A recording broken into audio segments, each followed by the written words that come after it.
అయితే ఇప్పుడు దీనికి కొన్ని రకాల హోమ్ రెమెడీస్ ఏమైనా ఉంటాయా? కొన్ని రకాల ఆహార నియమాలు ఏమైనా ఉంటాయా? నాడీ వైద్యం పరంగా దీనికి ఖచ్చితమైన సొల్యూషన్స్ అంటే ఏముంటాయి అసలు? ఖచ్చితమైన సొల్యూషన్స్ అంటే మనం ముద్ర పెట్టుకోవచ్చమ్మా.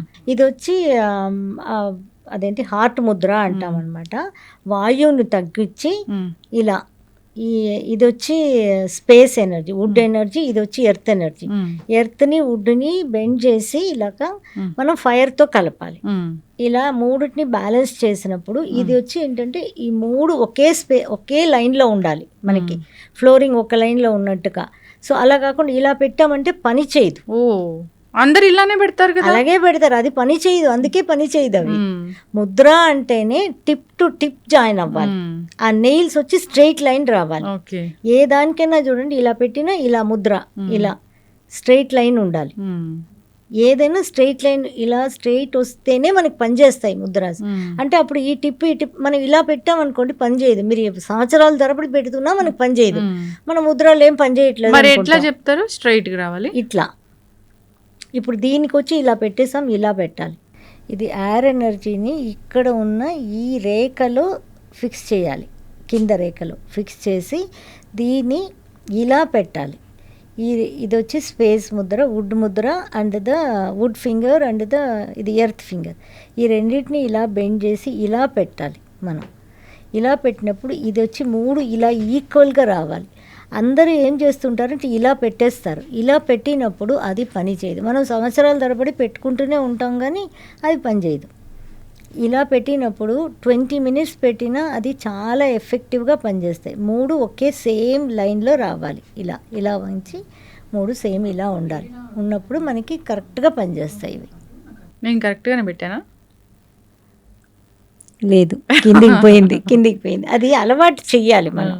ఇప్పుడు మాకు చెప్పి పెట్టి అలవాటు వస్తుంది. సో ఇలా వంచాలి ఈ రెండుని, దీన్ని ఇలా చేయాలి.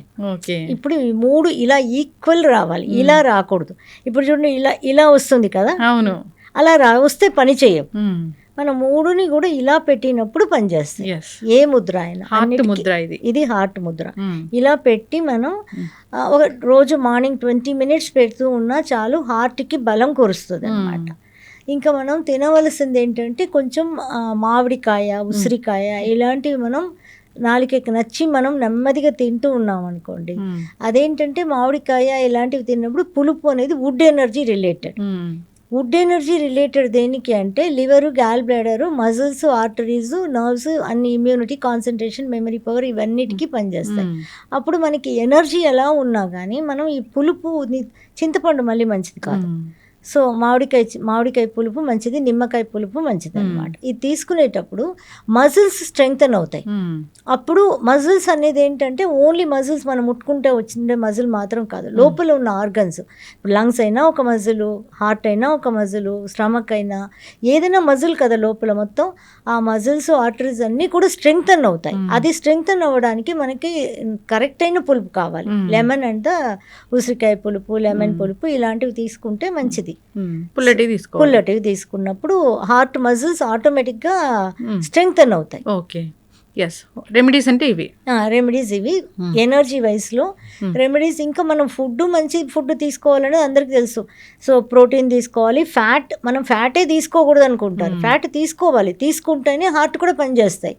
దానికి కావాలి కదా, ఫ్యాట్ కావాలి, కార్బోహైడ్రేట్స్ కావాలి. ఈ మూడు కూడా ఈక్వల్గా మనకి తీసుకోవడం అనేది మనకు చాలా మంచిది అన్నమాట. ఖచ్చితంగా డాక్టర్ గారు చాలా చక్కగా చెప్పారండి.